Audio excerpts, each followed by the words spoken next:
ساری دنیا زور لگا رہی ہے مستقبل بہتر بناؤ، مستقبل کو اچھا بناؤ، اپنے مستقبل کی فکر کرو، مستقبل کو سامنے رکھو، بچوں کے مستقبل کو سوچو، بچوں سے کہتے ہیں اپنے مستقبل کو اچھا بنا لو۔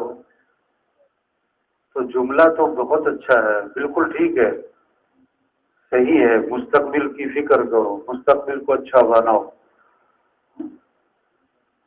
لیکن مستقبل ہے کیا؟ مستقبل ہے کیا؟ لوگوں کے ذہن میں یہ ہے کہ 60-70 سال کی زندگی ہے، 20-25 سال کوئی ہنر سیکھ لو، فن سیکھ لو، کوئی ڈگری لے لو، اگلے 30-40-50 سال یہ ہمارا ایک مستقبل بن گیا۔ اور کیا مستقبل کہ جی بڑی اچھی ملازمت مل گئی، باجی گھر بن گیا، گھر بن گیا، اس کو مستقبل سمجھ رہے ہیں؟ نہیں بھائی، مستقبل موت سے شروع ہوتا ہے، مستقبل موت سے شروع ہوتا ہے، ہمارا مستقبل آخرت ہے۔ حضرت محمد صلی اللہ علیہ وسلم بوریے پر آرام فرما رہے ہیں، بوریا، کون؟ سید الکونین، انگلی کے اشارے سے چاند کے ٹکڑے ہو گئے دو۔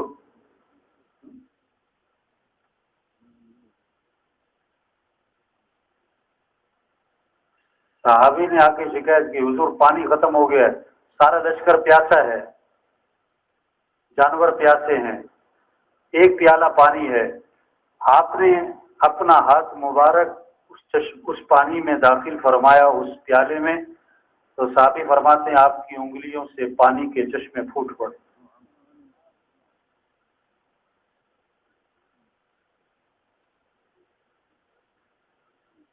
تو بوریے پہ آرام فرما رہے ہیں، اور بوریے کے نشان جسم پر پڑے۔ عبداللہ بن مسعود رضی اللہ عنہ نے عرض کیا حضور اجازت دیں، آپ کے لیے کچھ نرم گدے بنا دیں، نرم بستر بنا دیں، آپ اس پہ آرام فرمایا کر۔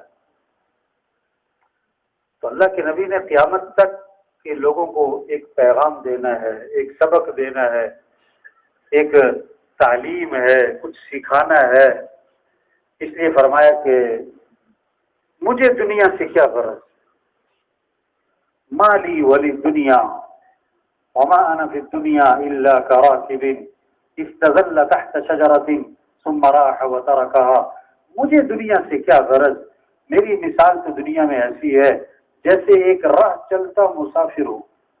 آپ لاہور گئے اور 6 دن کے لیے ٹھہر گئے، آپ مسافر ہیں لیکن آپ ٹھہرے ہوئے ہیں، آپ لاہور جا رہے ہیں، راستے میں مانا والا ہے، راستے میں شاہ کوٹ ہے، آپ وہاں کچھ دیر نماز پڑھنے کے لیے رکیں یا کچھ ضرورت کے لیے، تو یہ سفر چل رہا ہے، آپ چلتے ہوئے مسافر، لاہور جا کے ٹھہر گئے تو آپ ٹھہرے ہوئے ہیں 6 دن 10 دن 5 دن 2 دن، لیکن چل رہے ہیں تو آدمی وہاں تو کوئی انتظام ہی نہیں کرتا نا، جہاں 6 دن ٹھہرنا ہے وہاں تو کچھ نہ کچھ انتظام کرے گا۔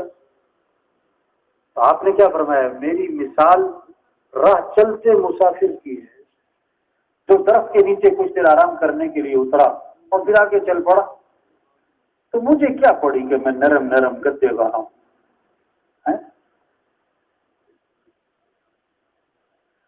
حضرت عمر رضی اللہ عنہ حاضر خدمت ہوئے اور آپ صلی اللہ علیہ وسلم چٹائی پہ آرام فرما رہے ہیں اور کرتا مبارک اترا ہوا ہے اور چٹائی کے نشانات اللہ کے نبی کے جسم پر واضح ہیں، اور اللہ کے نبی کا گھر، حضرت عمر نے نظر دوڑائی تو حضور صلی اللہ علیہ وسلم کے گھر میں کیا ہے، تھوڑے سے جو رکھے ہوئے، جو ایک چمڑے کی کھال پڑی ہوئی ہے، باقی اللہ کے نبی کا گھر خالی پڑا۔